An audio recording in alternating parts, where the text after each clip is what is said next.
He's from the Jets. Oh my God, that just makes him an awful coach when he had one of the worst supporting cast when he was a coach at the Jets of the entire NFL. His quarterbacks were Bryce Petty and Josh McCown. The only receiver that you even knew on the roster was Jermaine Kearse. And then you're going to be like, oh, well, the Bears are going to be so good with their brand new coach, second-year quarterback, no proven success in this league, and Jordan Love. Oh, whoop-de-doo, Jordan Love. Oh, what am I even fired up right now? I'm not even trying to be a slappy, but when you look at these teams and you're talking about these quarterbacks, they have done nothing in comparison to Jared Goff. None of these coaches in the last 3 years since Dan Campbell has taken over have done nothing. There has been a lock on this division placed on by the Detroit Lions that no one has been able to touch for the last 2 years. And now, as we've also been undefeated against the entire division, now, Ben Johnson, the Lord and Savior, is coming in to preach on Caleb Williams. Honestly, this is utterly ridiculous, the fact that the national media is just pandering right to the Bears, the offseason champions for the last 3 years. We know the narrative. Oh, the Bears, the Bears, the Bears. What have you done for the last 3 years? With Justin Fields. Oh, they're winning the division. They're going to do it. Oh, now they have Caleb Williams. He's going to come in. He's going to be C.J. Stroud. What am I even looking at? Your offensive line still has issues. You still have defensive line issues. Caleb Williams hasn't proved that he can win you games yet. Ben Johnson he's as unproven as a head coach as John Morton is as a coordinator. That's the head coach of the team. What are we talking about? Hey, guys, can I ask you a question? Why do we get so upset with national morons who don't know what they're talking about? Because I'm 22 years old and or 23 years old. This is my first real job in media, and I already feel like I'm less of a T-False. I am less of a slappy at 23 years old for the team that I cover than these national media guys who don't even watch these teams play. If you're telling me that you are guaranteeing the Bears are going to be better than the Lions, then you didn't watch football last year because they still have Gary Harris. They have a brand new head coach. It's just ridiculous. It's an utter disrespect to the profession. I think that these dudes are just speaking not even their truths. They're just BSing, and it's just it's not okay in my book. It's Ryan. You have the rosters, the offenses that John Morton was gifted with in his previous tenures. Shout out Flannel. I'm living up to the Plus, the last time I checked, isn't this Dan Campbell's offense? Huh? This is Dan Campbell's offense. Don't steal the show. I'm sorry. I didn't. Mark Schlereth got mad, and we know this. Mark Schlereth understands what goes on behind the scenes here with the Lions. But people are loving what you got right now. That energy, Justin. They loving it. I see Vincent E. Justin is cooking. Broder was like, "Wait, no, Justin, get him." Wait. He got me fired up. Justin made one mistake. He was trying to do Flannel Sam. Your gums are not bleeding. So that's the only thing you did wrong. You didn't bang your head on the desk. That's where I exit the Xavier D. highway, Justin make your gums bleed, and you got it right. Jay Ratliff said, "Easy, Flannel, easy, big fella." Flannel Justin from A-Diz. Intern Ryan, you got those rosters so we can actually see, because he does not like. He says, "I just don't like him." Why? Because of his time here, and I know he's a passing coordinator there. Straight dismissiveness, as if this guy, Dan Campbell, makes bad decisions. Meanwhile, he's glazing Ben Johnson, who we know about because Dan Campbell. But intern Ryan, what up though, man? Yeah, what's going on? But I just got the 2017 Jets offense, because that's when John Morton was strictly the offensive coordinator. That year, I believe they were 28th in the NFL in total offense. But let's just take a look at who two quarterbacks were for them. Josh McCown and Bryce Petty were their two quarterbacks. McCown played 13 games, or started 13 games, and Bryce Petty started 3 of those games. You said it's their practice squad roster? No, this is their real NFL roster. Oh, my bad. And then we head over to wide receivers. Sounds like an XFL team. This is preseason game 1, right? No, this is the National Football League regular season in 2017. And then we head over to the running backs and wide receivers. The only 2 names that I recognize out of anyone here is a 32-year-old Matt Forte and a 27-year-old Jermaine Kearse. And the guy that led the team in that would be receiving yards was Robbie Chosen with 941. I don't even know who that is. Come on, bro. And then you talking about they use an XFL roster? JB's, and then if you want, I can go to the Raiders if you'd like. go to the Raiders. Let's hear this. So the Raiders, this was strictly he was just the passing game coordinator from John Morton was really gifted some offenses. I hear. Huh? From 2019 to 2021. He finished 11th, 8th, and 11th in total offense. There, that's just the Raiders. Again, he was just the passing game coordinator.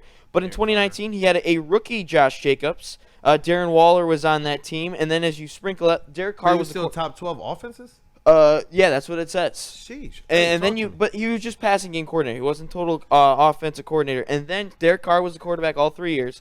And then as we go out throughout the years, Hunter Renfrow was sprinkled in there, Henry Ruggs was sprinkled in there, Darren Waller, and then Josh Jacobs. So when he had a National Football League roster, he was able to cook a little bit with it, but you can't just go off the Jets. Josh McCown and Bryce Petty were his quarterbacks. Like I get it. You know, some people might be like, all right, it might be a step back because Ben Johnson did a phenomenal job. But if you look at the Lions now, they still have pieces. They still have a Lamborghini. Morton is going to have to figure out how to drive, and I'm being completely honest, I really hope that we don't have Jameson Williams throwing as many passes as he did last year, especially in the playoffs where he threw a pick against the Commanders.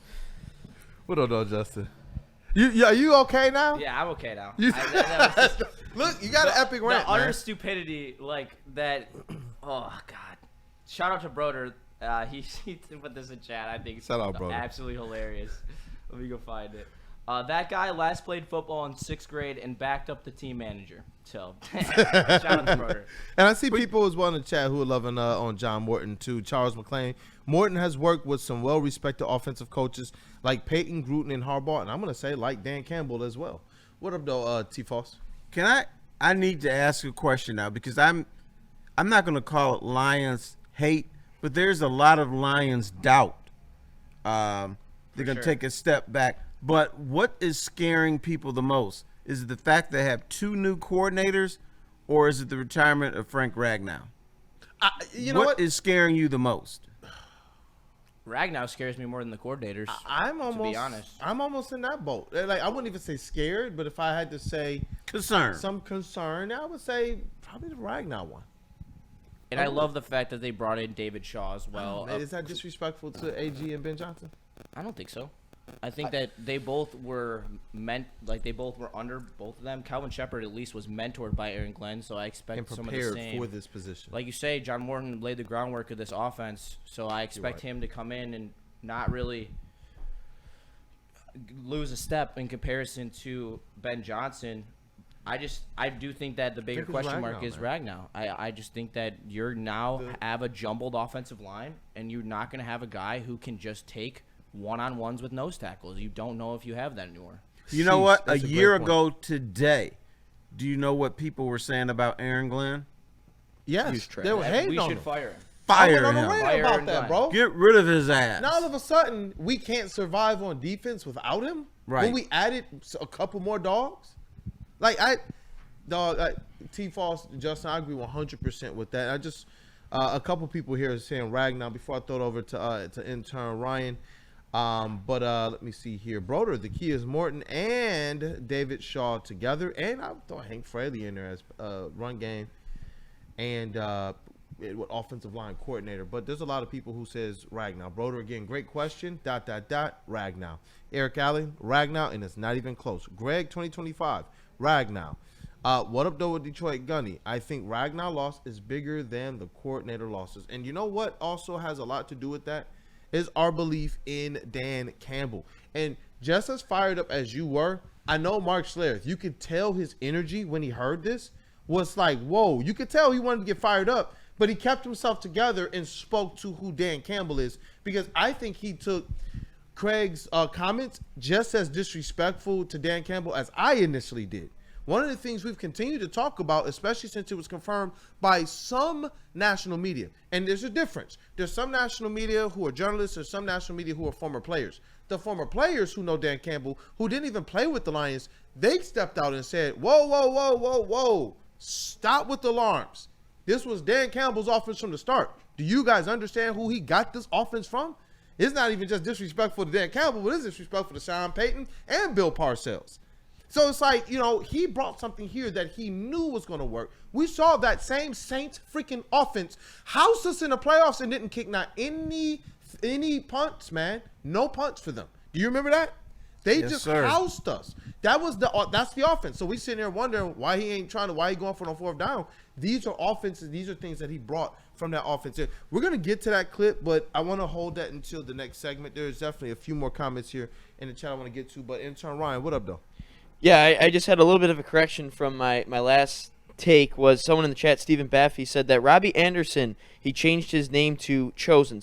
And I did search it up. Robbie Chosen was Robbie Anderson, so I do know who that is. And I also just want to put out a couple more numbers is when Derek Carr and John Morton were there together in 2019 through 2021, that was Derek Carr's best years, over 4,000 yards passing in every single year, and he had over 20 passing touchdowns. So I think with Morton, with a competent roster, unlike he had in New York, well, he didn't have an NFL roster in New York, but when he had it with the Raiders, he did a solid job. Not even like a great roster with the Raiders. Just no, not at all. Decent one. And the Lions. That's a great pull by you, man. The Lions' offensive roster is way better than what he had at the Jets. I mean, Josh Jacobs, Darren Waller, Hunter Renfrow, Carr, those are good players. But that's not quite the Jared Goffs of the world, the Jahmyr Gibbs, David Montgomery, all those guys. So when Morton did have a competent roster, he was able to get it done. So I'm just going to put it out there. Yep, and I see some people in the chat here. Let me see here. You got another one, another vote for T. Foss doing the up for speculation. Can T. Foster deliver the Satisfy That Like Button segment song? So you're going to have to do this thing. That's another vote for T. Foss. He looks like a man that is up for the mission. But there is a lot that is here in the chat. There's a lot of people who are liking this thing. Your favorite uncle, he says Ragnow scares him more as well. Let me see here. 88 to 12% in the chat that Ragnow is the more bigger concern. I didn't think it would be that lopsided. Yeah, no, the chat, I haven't really even seen a lot of concern for the coordinators in the chat family. Let me know why that is. I'm curious now why it is Ragnow over the coordinators. How much belief and confidence do you have in them? Because everybody outside of Detroit continues to say, no, those two coordinators are going to be an issue. I just don't hear them say that, though, when the Eagles lose their coordinators. Like, I wonder what is the difference with the Lions that they're all stating this, they're losing their coordinators. You guys are just like, woe is the Lions. I think it's what T-Foss said yesterday. They think that this franchise is still pathetic. They still have that sitting in the back of their minds that we are the same old Lions and that we're going to continue to choke, especially after they saw us lose at home to a rookie quarterback last year. I think the recency bias is what's really driving these arguments, and I believe that it's just media BS. I mean, I really don't. It's recency bias. It's not knowing the nuances of the fact that our entire defense was essentially hurt in the playoff game. I don't know. Yeah, people are acting like that defense was whole at the end of the season. They're acting like that defense should have played like a top 10 defense at the end, and it shouldn't have, and it didn't. Yeah. I thought they were smoke and mirrors against Minnesota. I thought Minnesota was going to carve them up, but they didn't. So they found a way to get through Minnesota, couldn't find a way to get through the Commanders, and the Commanders, once again, a rookie. Yeah, he was a rookie quarterback, but he played unlike any rookie I ever saw. I mean, this dude was like, I'm not afraid of anything. And I talked to people from Washington, and they told me this dude is not bothered by anything. I didn't believe him. I'm like, okay, whatever. Wait till he comes to Ford Field. He's going to be, crapping in his pants. And he didn't. Yeah, and I see Charles McClain in the chat. He says, look what Morton did with Knicks last year. And you know what, Cavassier Chase, I always appreciate your insight on the matters. Before we move on to what Mark Schler said, just want to be able to get your comments on it all. It's a lot of disbelief with John Morton, a lot of what I believe to be backhanded disrespect towards Dan Campbell and what he's already established here as a head coach. It seems like, in my opinion, people just don't want to give him his due, that he is one of those transformative coaches who has a grip on both the offense and the defense. I mean, are you talking about in terms of Dan Campbell or John Morton? Both, either or, just both of them. Like I feel like John Morton by being the guy that Dan Campbell has selected, is a guy that we should trust, especially given what he's done here prior. And then you look at, I like the polls that intern Ryan had when he had a roster, just marginal roster. He's had some success. When the roster has been like UFL level, it's looked UFL like with the results as well. But I feel like both John Morton and Dan Campbell are being underrated and disrespected in the same time. I mean, I think Dan Campbell's shown throughout his Lions tenure, that he's made the right decisions as far as like being the head coach and like putting the right people, like players and coaches, on his staff, in the personnel decisions. But I mean, yeah, with John Morton, if people like that comes with the territory of being in a new position, and people want to call you necessarily like unproven based on like your resume, because it doesn't matter like who you had on that roster. Like, you were given the task to do a job, and it's outcome based. It's not, you can't come up with the excuses of, I had this guy and I had that guy. It doesn't matter. It's that this isn't a results driven business in the NFL, just like any other sport. And I mean, like I said, it's in a new position, and with a new team, and that just comes with the territory. I think he'll go out there and because like Dan Campbell has chosen this guy, I think there's like a reason to believe in him. But I mean, he is gonna have to go out and show it. In their defense, professional sports, two words always come up: show me. Yeah. When Dan Campbell came in, talking all his mess, show me. The narrative didn't change until he did. Right. When Brad Holmes came in and when we questioned every move, show me. We still questioning his moves. And we still doing that. Right. So, But T-Foss, I want these national media people to show me the stats from the first 6 weeks of the season when Aiden Hutchinson was still in the lineup, and tell me where that defense ranked, because it was top 5. That was a top 5 defense in the NFL until Hutch got hurt. And you were saying that they would have let up 45 points if they would have had Carlton Davis, Aiden Hutchinson, and Aleem McNeil playing in that playoff game. Not at all. Like that changes the game completely. Like, the way that the Lions play that game changes. They play it more in their style, running the ball more, and they're not trying to win a shootout. I think they would have been better equipped as well to handle or deal with or limit the mistake, the damage from those turnovers as well. We've seen them do this. We've seen Goff go out there and throw a plethora of interceptions, and the team actually still come back and win, and it's because of they got some dogs out there on defense. So it's like, yeah, I definitely, in Weezy D3-3, they were top 5 without Z. Come on, Weezy D3-3. Stop taking the unnecessary shots at Z. We all love Z around here, man. But you're exactly right. But I do want to be fair to the panel, because Schlereth, I think, I know when you hear his comments, and you can sense a little bit of the energy, but he remained, I will say, panel professional.